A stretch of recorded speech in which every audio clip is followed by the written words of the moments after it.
Semana decisiva para os preços. De terça-feira a sexta-feira vai ter movimentação. Depois do dia 15, os preços de soja, milho e dólar possivelmente vão ser completamente diferentes. Sem muitas delongas aqui, tem muita coisa para a gente conversar. Vamos falar do que pode movimentar o nosso mercado logo depois da nossa vinheta.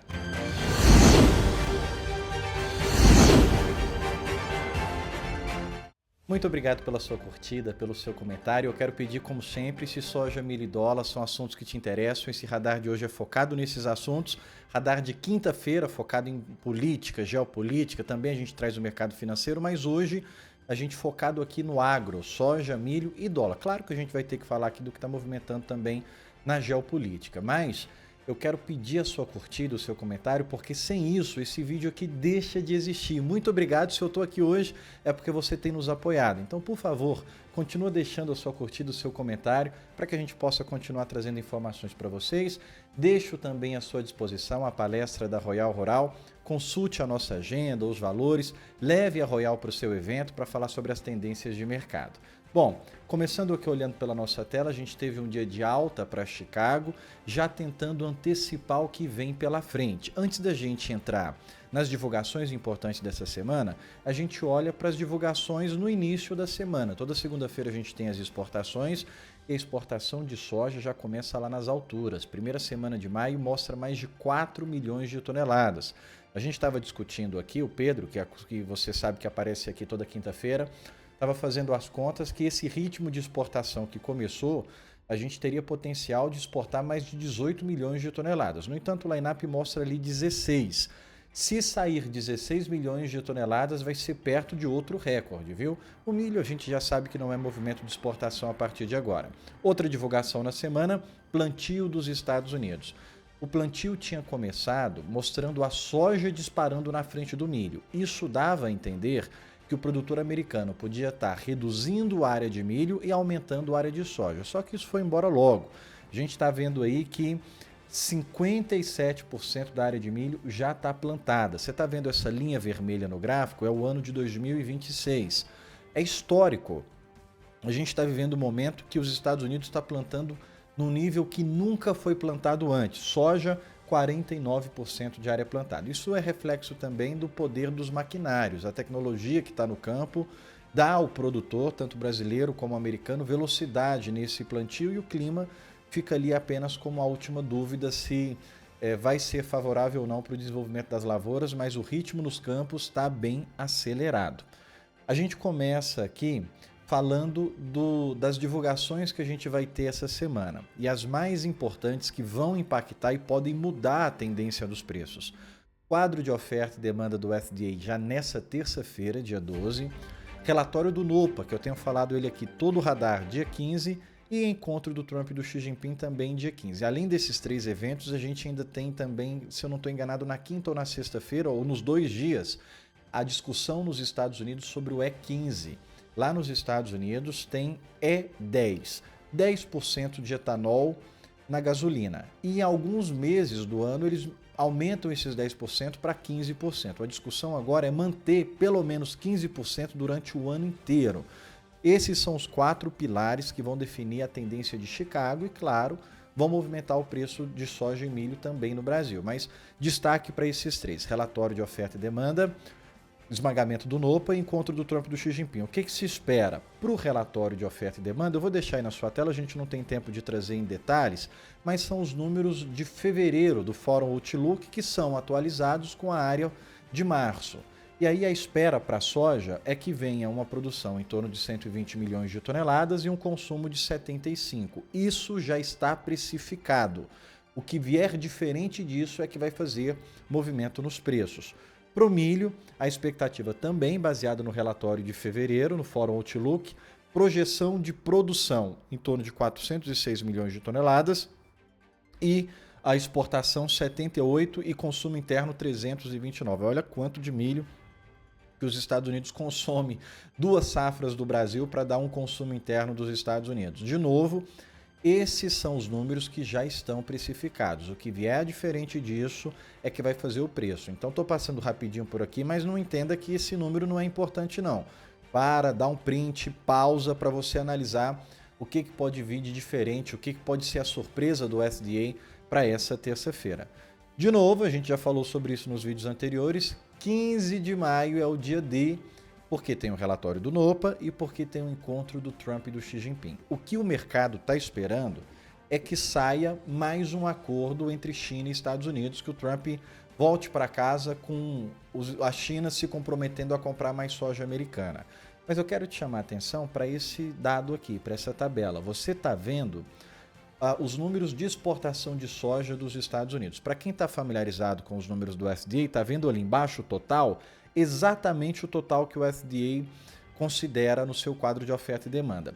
Esse quadro cinza embaixo é o ano anterior. Então a gente tem ali a safra 25-26. O que está de setembro até dezembro é do ano de 2025.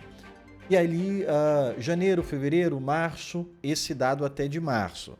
Você está vendo quais são os meses que os Estados Unidos mandam embora mais volumes. Eles ganham força mais a partir de setembro e até março está exportando altos volumes de soja. Dali para frente, os volumes já começam a cair. Não é diferente quando a gente isola só as compras da China. A China também tem o costume de comprar a partir de setembro, compra grandes volumes a partir de março e dali para frente ela já começa a reduzir.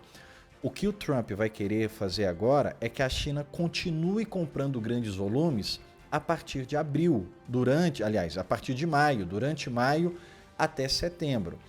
Eu acho improvável que isso aconteça e o mercado colocou um otimismo muito forte em cima disso, tanto que Chicago voltou a operar acima de $12 o bushel. Se o Trump não sai com um acordo razoável para o mercado, os preços despencam. Então você está vendo aí qual é o costume de movimento de compra da China. Tanto que em setembro, outubro, novembro de 2025, setembro, outubro ali, a China comprou 0, que foi onde começou a guerra comercial Estados Unidos e China, Estados Unidos e o mundo inteiro, né? E não é costume a China levar grandes volumes a partir de abril. Nunca foi. Se a China aceita um acordo com o Trump de embarcar soja dos Estados Unidos, um volume alto a partir de abril, Chicago vai continuar subindo em direção aos 13. E aí o prêmio no Brasil despenca. Eu acho pouco provável que o Trump consiga isso. É o que a gente vai descobrir agora no dia 15. Olhando para clima, ainda existe uma divergência muito grande entre o modelo americano e o modelo europeu. Até parece que eu estou trazendo a mesma imagem dos vídeos passados, mas não, essa é a atualização de hoje. Só que o modelo americano está muito otimista, viu? Tem chuvas para os próximos 15 dias que podem beneficiar Goiás. Choveu esse final de semana em Minas, probabilidade de geada no Paraná já está indo embora. Houve geadas nessa segunda-feira, mas que não pegaram áreas de milho, atingiram áreas de café, mas não atingiram áreas de milho de forma a prejudicar a produção por lá. O risco que nós temos para o milho é Goiás ficar prejudicado de maneira isolada.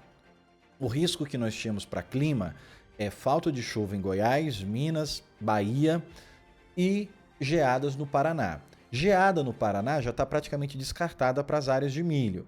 Agora, o clima ainda precisa dar sinais de melhora para se estancar a quebra em Goiás. Não é nem para falar de recuperação de produção, mas para parar a quebra em Goiás. Como que o mercado vai se comportar? Vendo Paraná indo bem, vendo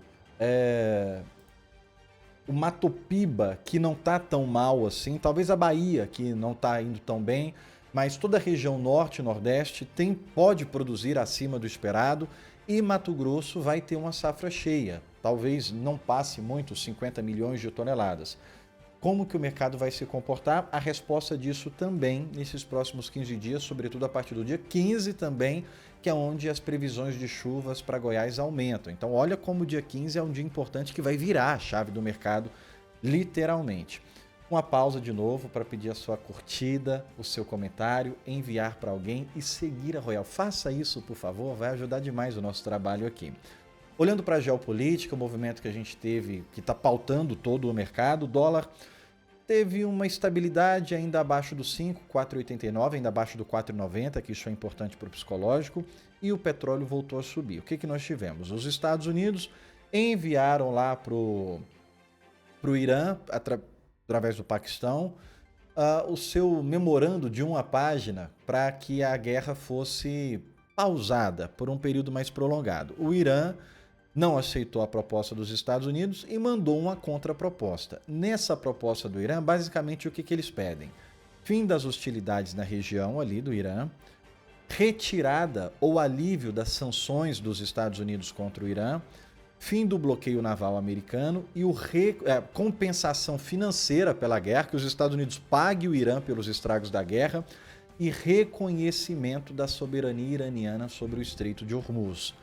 Esses foram os pedidos, essa foi a condição do Irã para colocar um cessar-fogo ali do jeito que os Estados Unidos querem. O Trump respondeu, rejeitou a proposta, disse que não tem cabimento essa proposta do Irã. Cessar-fogo está por um fio, frase do Trump, e disse que vai retomar as escoltas. De toda forma, não me parece aqui que os Estados Unidos estão dispostos a voltar com os ataques. Ainda tem um pedido adicional do Irã, que é para Israel parar de atacar o Líbano, que é para parar de atacar o Hezbollah. Comentário rápido aqui. Como é que você acha que vai ser o pós-guerra se essa guerra terminasse agora? Fim da guerra, do jeito que está ali o cessar-fogo, os Estados Unidos não capturam o urânio enriquecido do Irã. Você acha que o Irã não vai continuar ali numa produção de bomba atômica? E se Israel não extermina o Hezbollah, que está lá no Líbano, você acha que o Irã não vai refinanciar esses grupos terroristas mais do que era antes? Como é que ficaria esse pós-guerra se ele acabasse agora do jeito que está? Queria que você deixasse aqui nos comentários sobre tudo que você está acompanhando na guerra, o que você imagina que vai ser o pós-guerra. Eu tenho os meus receios. Se termina do jeito que está e deixa o urânio enriquecido no Irã, já está escancarado a intenção do Irã de continuar na sua produção de bomba nuclear. E ele vai voltar ou não a financiar esses grupos terroristas, tanto que ele está colocando num dos seus pedidos para acabar com a guerra, que Israel pare de atacar o Líbano, que é parar de atacar o Hezbollah. Então deixa, por favor, vamos conversar, vamos discutir isso junto aqui nos comentários, o que você imagina que vai ser o pós-guerra. E falando de guerra, ainda tem uma outra novidade. O Putin, pela primeira vez, sinalizou disposição real de se encontrar com Zelensky. Ainda não tem uma data oficial, mas se espera que esse encontro aconteça ainda dentro desse mês. Bom, a guerra está esvaziando os cofres da Rússia. Mais de 3 trilhões de dólares que já custou isso para a Rússia, guerra que dura mais de 4 meses. Então esse é o primeiro movimento real do Putin em direção a sinalizar que quer colocar um fim nessa guerra. Então a gente pode estar caminhando para fim de 2 guerras importantes para o mercado.